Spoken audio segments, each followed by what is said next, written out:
Well, I kind of have it might be a controversial subject to talk about.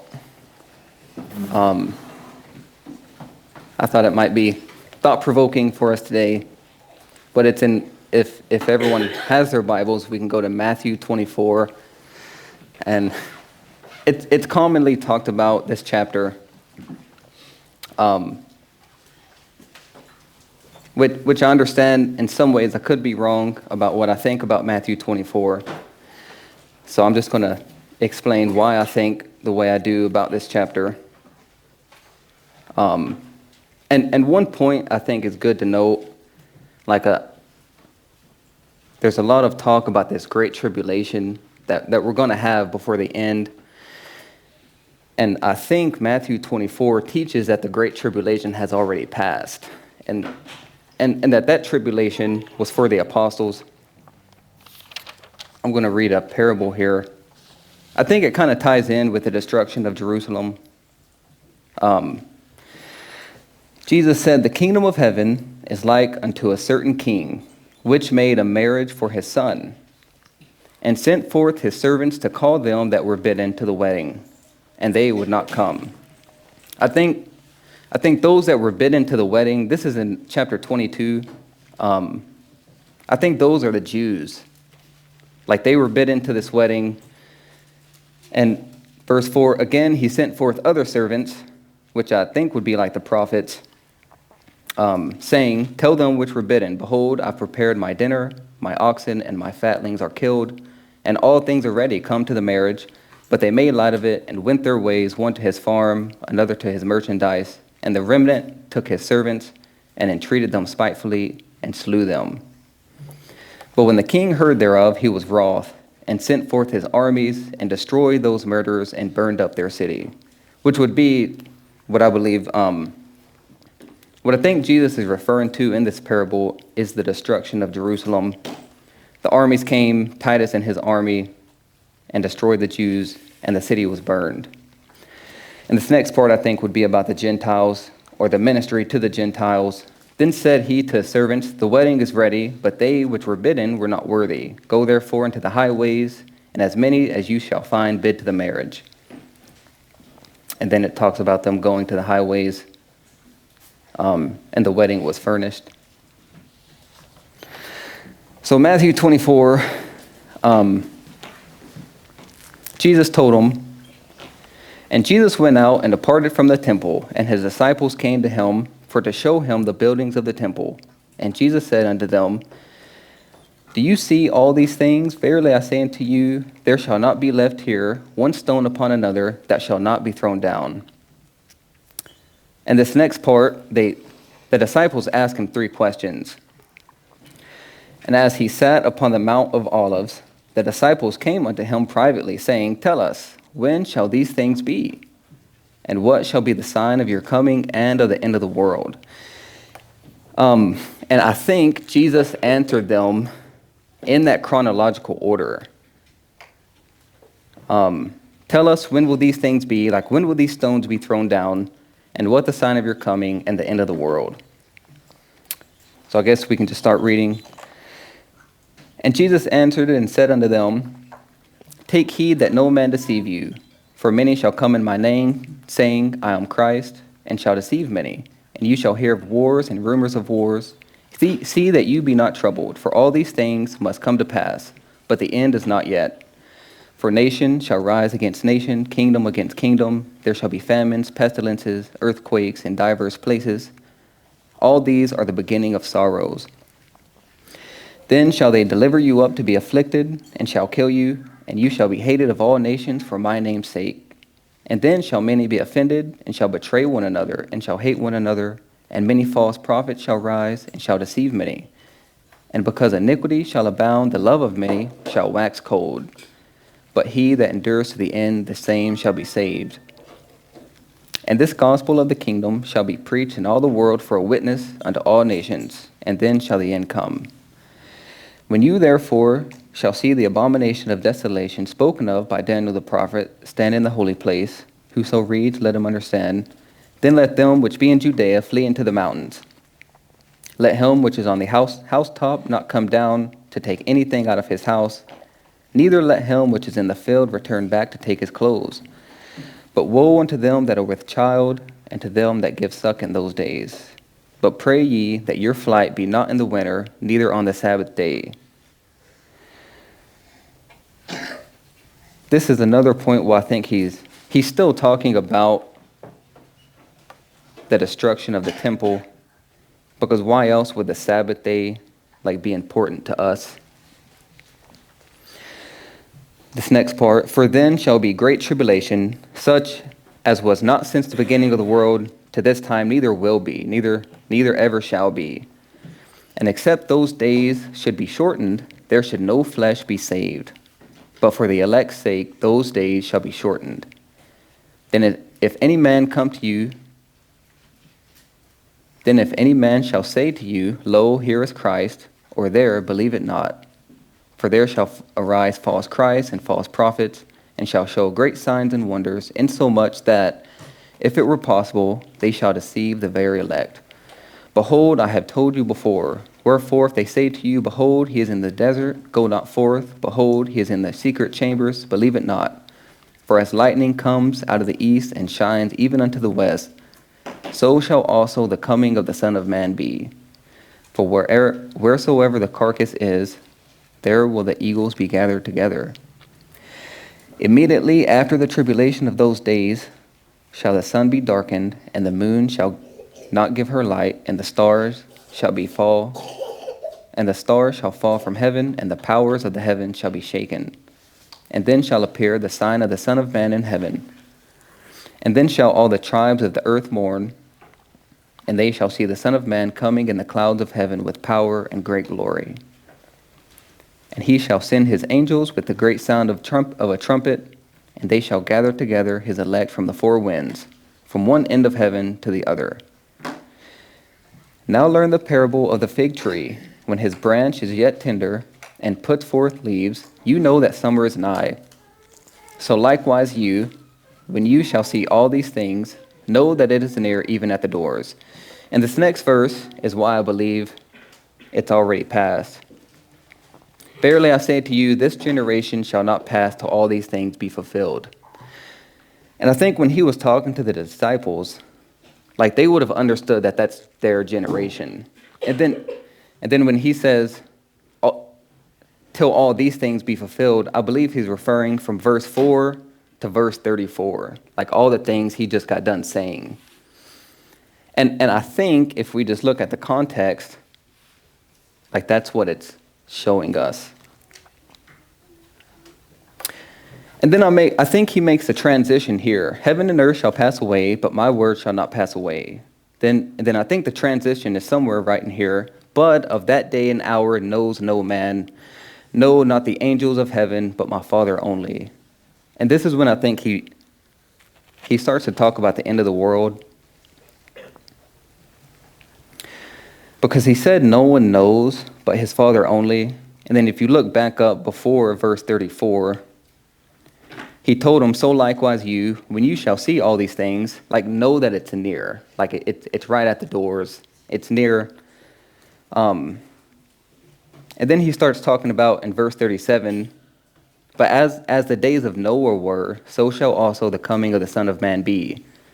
For as in the days that were before the flood, they were eating, drinking, marrying, and given in marriage until the day that Noah entered the ark, and knew not until the flood came.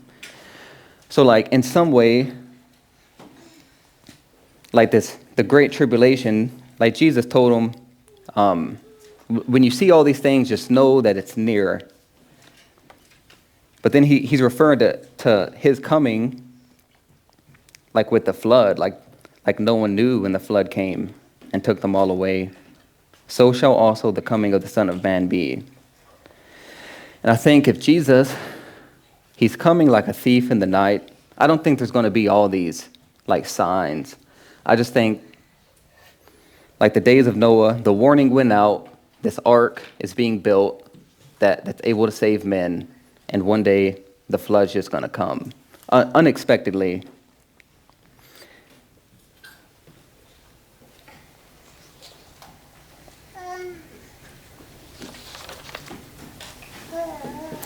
Well, that's all I had to share. I know it's a controversial topic, but one thing that's in that context is the Great Tribulation. There wasn't going to be one like it, and there never will be. And he said, "Verily I say to you, this generation shall not pass till all of these things are fulfilled." Anyways, feel free to comment or thoughts or corrections. God bless you all. Thank you, Brother Daron. You, like myself, would never have to apologize for doing that. I think you're 100% correct. But the main thing, of course, is to be ready when he comes. But it's not. I'll look at it from a different angle. And some of you have heard it before from me. But Luke 21 is a parallel chapter to Matthew 24. And so I'm going to talk about Luke. Luke starts out, Luke wrote Luke, the book of Luke, and Acts. You know, Luke, Acts, they like said it. And Acts starts out, "O most excellent Theophilus, the former treaties that I have written to you," all those accolades or protocol like this. So that's how he starts out Acts. And so Luke was written before Acts. Basic. Okay. Luke is written before Acts. The former treaties I've written to you. Luke is written before Acts. Acts is the second. So where does Acts end in chapter 28? Where is Paul? Where is Paul? Acts 28, the last verse. What's Paul doing in chapter 28? Do you remember?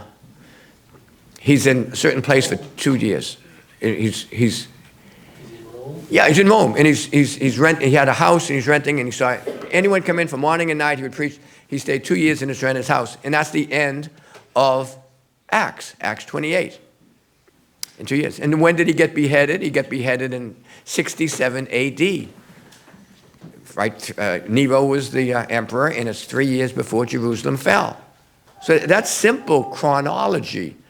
So Matthew and Luke were written before the destruction of Jerusalem. There's no controversy.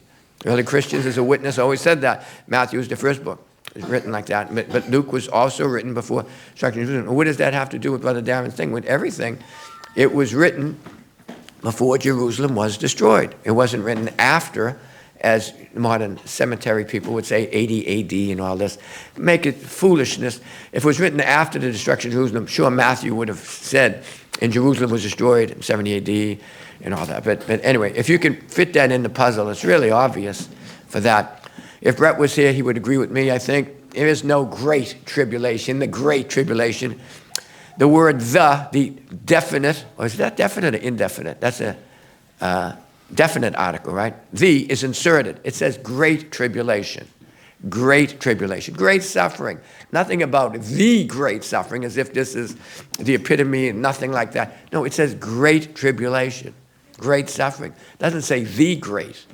I make a big thing out of that, but Brett would agree, or anyone would agree, that the word, the definite article, the, is put in there.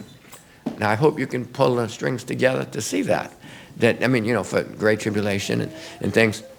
In course, in Matthew 25, the whole thing is on theology and no, it's about I was hungry, I was naked, we're going to be judged on that. The way we treat each other. Lifestyle rather than doctrine. And this isn't really doctrine, this is just historical things, what Brother Daron talked about, in my less than humble opinion. But the thing is to be ready and to live out not just the Sermon on the Mount, but all this teachings the best we can in the little time we have. And don't be worried about. People like to explain away Matthew 24. Schofield started it, one of the ones who started it.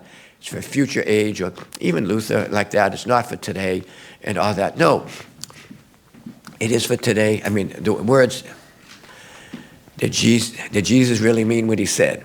And all the early Christians and the Anabaptists would agree with that. That yeah, he meant what he said. We're going to be judged on Matthew 25, not on theology. Theology is a cop-out. It's our lifestyle, as you know that better than me, you brethren. But I'm just saying that. Thank you, Daron, for that. It's really ABCs, but yet the religious world has been hoodwinked to think that there's all these great things.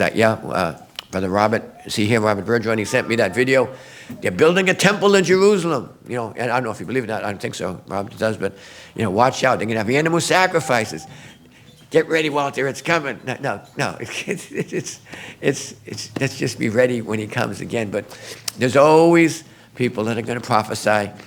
How many times in just say from 2000, the year 2000 to now, we have predictions about the end is coming.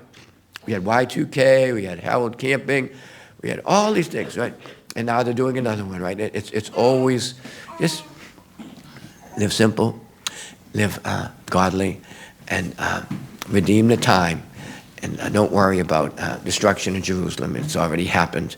But just worry about the destruction of this world, which hasn't happened yet. The Lord be magnified. Just a few thoughts I have. I appreciate bringing that out, brother, and I being that it's a matter of chronology, I think I couldn't, though it really makes sense the way you understand it. I think I understand it like that too, but it's definitely not one of those things that I feel like if I would have the wrong understanding of it, that I would somehow lose my salvation. It's not one of those things, but it's a very interesting subject. I see like the heart of God in it, or the mind of God, and how he works with people. Similarly, like he did with the flood in that day. Warning was given, and it's like suddenly he ambushed them with a flood. They had not prepared themselves. Similarly, I think the destruction of Jerusalem, it's been a long time since I read that, how Titus and his army ambushed them and then got in on them and just squashed the city. But I see it very similar. Exactly when it happened and exactly when Luke wrote what he wrote. How could we just say for sure? But yeah, we can figure some of those things out. But it's a fearful thing to know that there's yet another day like that coming. It's called the final judgment. And my thoughts were just right where Robert were about the final judgment not being based on having the chronology understood correctly. Like the Jews, I don't think they would have had to understand at what point Noah was doing what in order to be saved at that day. People wouldn't have had to understand. If you put yourselves in the day of Jesus, and here people were talking about the chronology of the flood maybe, and I think the important point would have been just to be ready for the day that they were in, the day that destruction of Jerusalem was being predicted. That was what was important for them, not that they understood the chronology of the flood and all the happenings. We know it. Noah built an ark in 120 years. We know some things, but the important thing is to watch and be ready. Because there won't be much time, hardly any time. Like after that final, day and the Lord comes back. So that's what I want to take from it. But for sure, I'm not one to squash someone's interest in talking about the chronology of it, because it's in the Gospels. I was following along, and Mark 13 just about has the exact same words in it. I don't know that. I don't think I noticed Noah, but everything else just said it just pretty much like Matthew did, and so I was blessed by it. Praise God. Yeah, I too appreciate the reading of that chapter, and I know it has been for many other people and might be among us, like, as you said, controversial, what some of those things mean. And I think they can be debated lovingly, I guess. I have at times in my life been pretty sure I understand, like, the kind of the meaning of some prophetic writing like that. And then have someone with a completely different view of it just point some things out that made me realize, like, oh, that's reasonable. That's reasonable thinking too. Or I still think some of these things. I mostly have come to very similar conclusions as you have about the transition verse there, and the fact that that chapter starts in with the apostles asking at least two separate questions. One being these things about the stones in the temple, and then of the coming age. When you look at Luke chapter 21, it seems like in Luke it's more like one question where they say, "Teacher, when therefore will these things happen?" After he talked about the stones not being on each other. When will these things happen, and what will be the sign when these things are about to take place? And then in that one, like, Jesus says some more things that are even seem more like they are pertaining to the destruction of Jerusalem, like verse 18 says, "Yet not a hair of your head will perish." They say no, that the Christians had all left Jerusalem before it fell. They had heeded the signs that were in the sky and the signs that were given, and had all left. That is what I've heard. "By your endurance you will gain your lives," it says in verse 19. Verse 20 says, "But when you see Jerusalem surrounded by armies, then recognize that her desolation is near. Then those who are in Judea must flee to the mountains, and those who are in the midst of the city must leave, and those who are in the country must not enter the city, because these are days of vengeance, so that all things which are written will be fulfilled." And this destruction of Jerusalem was prophesied, I'm pretty sure, when Jesus was riding into Jerusalem on the donkey, and they were hailing him, shouting Hosanna, and he just stopped and wept over Jerusalem and said, "Oh, Jerusalem, Jerusalem." And whatever, I can't remember exactly the words he said, like he was prophesying its destruction. And then he goes on here in verse 23 to say, "Woe to those who are pregnant and to those who are nursing babies in those days." That doesn't fit very well to the coming of the Lord. I don't think there will be any woe if he comes in the winter. I don't think anybody is at a disadvantage if someone's pregnant or nursing babies, or on the final return of the Lord. However, having said all that, like, I would not throw away the idea that these prophetic writings are multi-layered, and that they have a way of like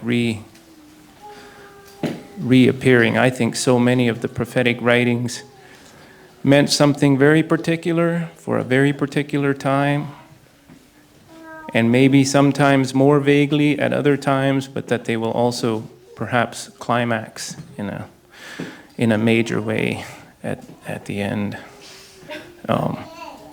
Those are some of the thoughts I've had about some of these writings. I was always thinking about that, the statement about the women having to, like, woe unto the women that are pregnant in those days. And I guess I kind of got it in my head about the idea of people having to flee, like fleeing their homes, and that would be a reason or a cause for it to be kind of a trial. And I think about the way that things can get rehashed in history. And I guess I was kind of reminded of that the other day I was watching a video. Somebody was breaking down a recognition of a video. It was like, I don't know if this was a real thing or if this is what they were hoping for, or if it was like an acknowledgement of how great they thought about Donald Trump. But there was a video that was posted. I think it was on his X account, and it was about how unified, I guess, Israel felt about Donald Trump, or how great he was, and they had a depiction of him as a golden statue, and the guy that was posting the video was like, yeah, it's like reminds me a lot of Nebuchadnezzar, and I was thinking to myself, like, it's like, are we really going to see these things take place again? I don't know. It really begs the question. But thanks for the message. Yeah, I think for the record, I have a lot of questions, but maybe I'll just ask this question to you, Daron, and we could talk about it afterwards. We wouldn't have to talk about it now, but one thing I do agree with in relation to what you shared is the destruction of Jerusalem. I think that's kind of hard to debate that took place. But the question that I have with this doctrine is how the Great Tribulation has come to pass, and how come, I could say it like, it seems like when people talk about this doctrine, they talk about the destruction of Jerusalem in the chronological order, but I haven't heard a whole lot about the destruction or the Great Tribulation part, and that's kind of like that would be really strong evidence for this doctrine for me. Like that would be the thing that would really convince me. So that would be my question for you, is like verses 27 to 31. Maybe I could just read it. For as the lightning cometh out of the east and shineth even unto the west, so shall also the coming of the Son of Man be. For wheresoever the carcass is, there will also the eagles shall be gathered together. Immediately after the tribulation of those days, so if that was the great tribulation that it was speaking of, then this too should have happened immediately after. And that's kind of what I want to hear what brothers have to say about that. Immediately after the tribulation of those days shall the sun be darkened, and the moon shall not give her light, and the stars shall fall from heaven, and the powers of the heavens shall be shaken. And then shall appear the sign of the Son of Man in heaven, and then shall all the tribes of the earth mourn, and they shall see the Son of Man coming in the clouds of heaven with power and great glory. And he shall send his angels with a great sound of a trumpet, and they shall gather together his elect from the four winds, from one end of heaven to the other. So if I understand correctly, that's already taken place, and I'd like to hear what brothers say about that. But it wouldn't have to be now. Maybe afterwards it'd be something to talk about. I do agree. I want to say I agree with the destruction of the temple or the destruction of Jerusalem at that time. It's these other things that I'm not so convinced about. And maybe that's what brothers are talking about, this dual prophecy, that part hasn't taken place. I don't know. I just like to hear what brothers thought about that. That would help me to understand a little bit more. You can answer now if you wanted to. Okay. Yeah. One thought that I had about that, Brother Teo, and I understand, like I could be off, but when Jesus talks about in verse 27, for as lightning comes out of the east and shines even unto the west, so shall also the coming of the Son of Man be. I think that's a different coming than the coming where he comes to judge the earth. And the reason I think that is because he told them there will be some standing here that will not taste of death until they see the Son of Man coming in his kingdom. And we believe he was talking about John. And in another place, he said, you would not have gone over all the cities of Israel until the Son of Man be come. And then Peter asked, towards the end, before Jesus was raised to heaven, he said, Lord, like what will this one do? And he said, if I will that he tarry till I come, what is that to you? And I think like there be some standing here that would not taste of death until the Son of Man is like come. I thought like either John is still alive right now, or in a symbolic way Jesus came at the destruction, like it was his coming. And either they're still going over the cities of Israel, or in a symbolic way Jesus came. Like that's only like my only thoughts about that. Like that's what my mind went to when I would like ponder these thoughts. Then it says, immediately after the tribulation of those days shall the sun be darkened, and the moon won't give her light. And I would think that's like could be symbolic. Like in Acts, Peter said in his epistle, he said, just know that no prophecy of Scripture is of any private interpretation.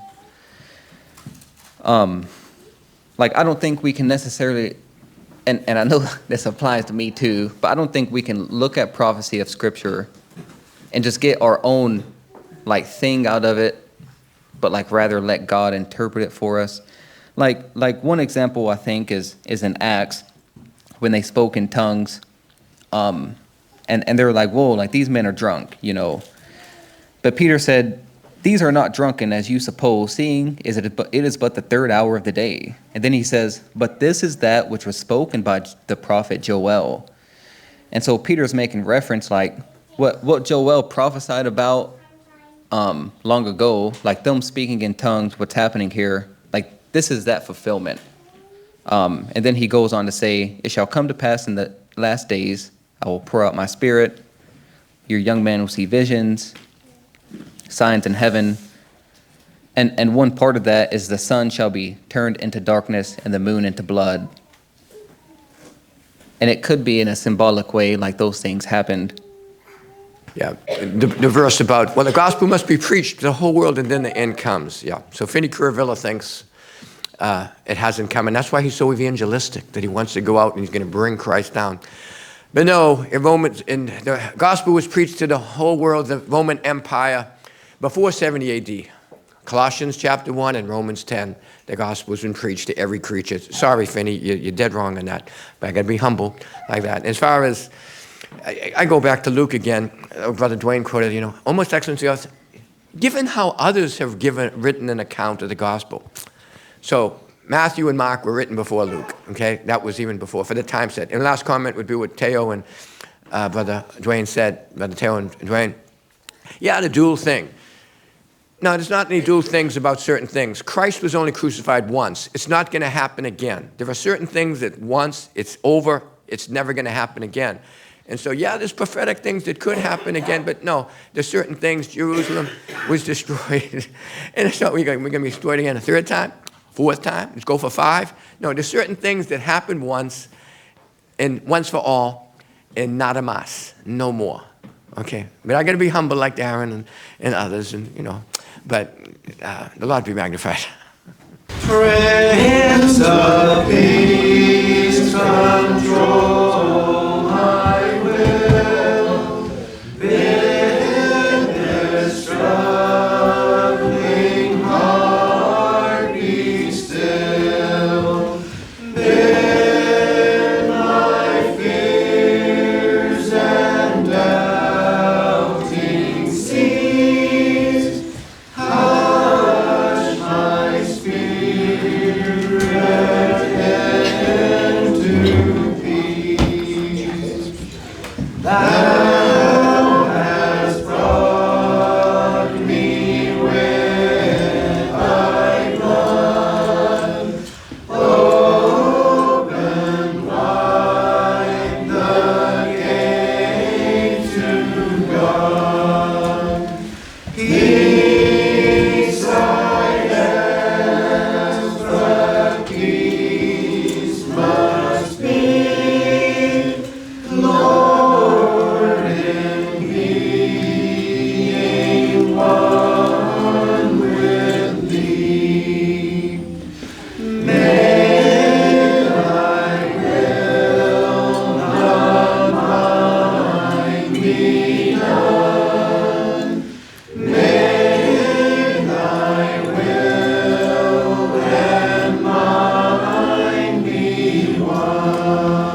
establish. His decree shall ever stand. From the earth, oh, praise Jehovah. All ye floods, ye dragons all. Fire and hail and snow and vapors, stormy winds that hear him call. Let them praise his gift, Jehovah, for his name alone is high, and his glory is exalted, and his glory is exalted, and his glory is exalted, far above the earth and sky. All ye fruitful trees and cedars, all ye hills and mountains high, creeping things and beasts and cattle, birds that in the heavens fly, kings of earth and all ye people, princes, traders, judges all, praise his name, young men and maidens, aged men and children small. Let them praise his gift, Jehovah, for his name alone is high, and his glory is exalted, and his glory is exalted, and his glory is exalted, far above the earth and sky. Life at best is very brief, like the falling of a leaf, like the binding of a sheep being tied. Fleeting days are telling fast that the die will soon be cast, and the fatal line be passed. Be in time, be in time, be in time. While the voice of Jesus calls you, be in time. If in sin you longer wait, you may find no open gate, and your cry be just too late. Be in time. Fairest flowers soon decay, youth and beauty pass away. Oh, you have not long to stay. Be in time. While God's Spirit bids you come, sinner, do no longer roam, lest you seal your hopeless doom. Be in time. Be in time. Be in time. While the voice of Jesus calls you, be in time. If in sin you longer wait, you may find no open gate, and your cry be just too late. Be in time. Time is sweating by, death and judgment draw